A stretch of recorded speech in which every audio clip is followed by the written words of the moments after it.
हाँ तो दोस्तों, आज की इस वीडियो में हम लोग बात करेंगे एक BHDC 103 का बहुत ही इम्पोर्टेंट प्रश्न। तुलसीदास के निर्गुण सगुण भक्ति संबंधी मतों पर प्रकाश डालिए। ठीक है, तो ज़्यादा बातें न करते हुए हम लोग सीधे आंसर पर चलते हैं और देखते हैं, जिसमें आंसर में लिखेंगे कि तुलसीदास जी भक्ति आंदोलन के प्रमुख कवियों में से एक थे। और ये क्वेश्चन आप लोगों का कई बार एग्जाम में आया हुआ है। तो तुलसीदास जो थे उनके सगुण भक्ति और निर्गुण भक्ति के बारे में बताना है। तो सबसे पहले हम लोग लिखेंगे तुलसीदास जी भक्ति आंदोलन के प्रमुख कवियों में से थे। उन्होंने अपनी रचनाओं के माध्यम से भक्ति मार्ग को जन जन तक पहुँचाया। और तुलसीदास का भक्ति संबंधी दृष्टिकोण मुख्य रूप से सगुण भक्ति पर आधारित है। तुलसीदास का जो भक्ति संबंधी जो दृष्टिकोण है वो सगुण भक्ति पर आधारित है। और उन्होंने अपनी रचनाओं को भक्ति मार्ग के माध्यम से ही लोगों तक पहुंचाया है। हालांकि वे निर्गुण भक्ति के महत्व को भी स्वीकार करते हैं, ऐसा नहीं है कि वे निर्गुण को स्वीकार नहीं करते। उनका मुख्य रूप से सगुण पर तो अधिकार है, आधारित है सारा का सारा काव्य, लेकिन वे निर्गुण भक्ति को भी स्वीकार करते हैं। तो निर्गुण भक्ति में क्या कहते हैं वो हम लोग देख लेते हैं कि निर्गुण भक्ति का अर्थ है ऐसी भक्ति जिसमें ईश्वर को बिना रूप और गुण के निराकार और सर्वव्यापी माना जाता है। निर्गुण भक्ति का स्वरूप विशेषकर संत कवियों जैसे कबीर, रैदास और अन्य निर्गुण संतों में मिलता है। तुलसीदास ने इस विचारधारा का सम्मान किया और इसे ईश्वर की व्यापकता का एक पहलू माना, लेकिन इनका झुकाव सगुण भक्ति की ओर अधिक था। मतलब बताया गया है कि निर्गुण शब्द का मतलब है जिसका कोई आकार नहीं है, जो कि निराकार हो, सर्वव्यापी हो, निराकार होते हुए भी हर जगह वो विद्यमान है।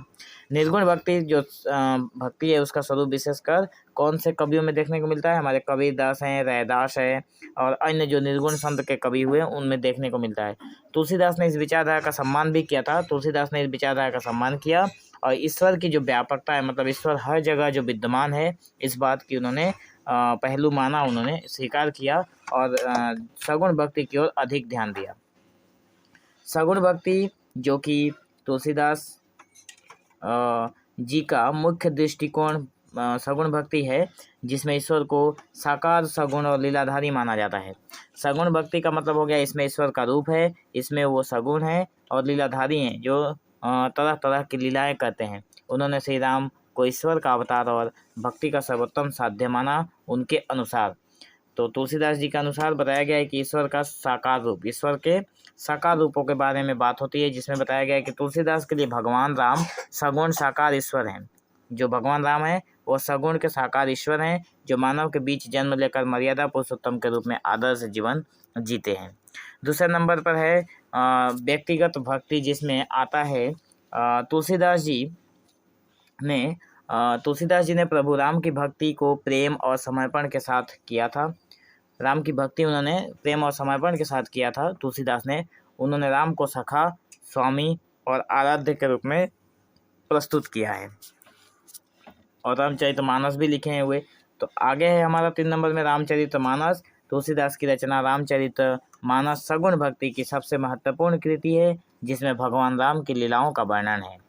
आगे बताया गया है कि निर्गुण सगुण के संबंध में तुलसीदास का जो संतुलन रहा है वो यहाँ पे बताया जा रहा है कि यद्यपि तुलसीदास जी का दृष्टिकोण सगुण भक्ति पर आधारित है, क्योंकि हम लोग पहले भी बात कर चुके हैं कि तुलसीदास सगुण भक्ति पर ज़्यादा जोर दिए थे, लेकिन उन्होंने निर्गुण भक्ति को भी नकारा नहीं था, उसका भी उन्होंने सम्मान किया था।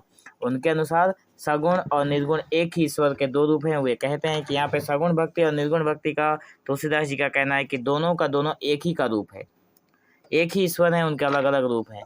तो एक पंक्ति दी गई है जिसके बारे में बताया गया है कि निर्गुण सगुण न जाहि बखानी, अगुण अरूप अलख सब सानी। ठीक है, इससे स्पष्ट होता है कि उन्होंने ईश्वर की महिमा को दोनों रूपों में स्वीकार किया था, मतलब सगुण में भी और निर्गुण में भी। निष्कर्ष के तौर पर अगर हम बात करें तो आता है तुलसीदास जी ने सगुण भक्ति को अपनी साधना और काव्य का मुख्य आधार बनाया। उनके लिए भगवान राम ही सगुण ईश्वर हैं, जिनकी भक्ति से जीव को मोक्ष और आनंद की प्राप्ति होती है। तुलसीदास जी का कहना है कि भगवान राम के नाम से जीवन को मोक्ष प्राप्त होता है और आनंद की प्राप्त होती है। इन्होंने निर्गुण को भी स्वीकार किया, लेकिन साधक के लिए सगुण भक्ति को अधिक सुगम और प्रभावी बताया। लेकिन उन्होंने कहा कि जो साधना करेंगे जो साधक हैं उनके लिए सगुण भक्ति अधिक प्रभावी है निर्गुण से। तो हम आशा करते हैं आपको वीडियो अच्छा लगा होगा। अगर वीडियो अच्छा लगा हो तो आप बाकी के वीडियो देखने के लिए प्ले लिस्ट में जरूर जाएँ और इसी डिस्क्रिप्शन में भी आपका बाकी वीडियो का प्ले लिस्ट मिलेगा। तो फ्री में PDF डाउनलोड करने के लिए आप लोग हमारे टेलीग्राम चैनल के साथ जुड़ सकते हैं, जिसका भी लिंक आप लोगों को डिस्क्रिप्शन में मिलेगा। तो वीडियो को अंत तक देखने के लिए आपका धन्यवाद। चैनल के साथ बने रहें।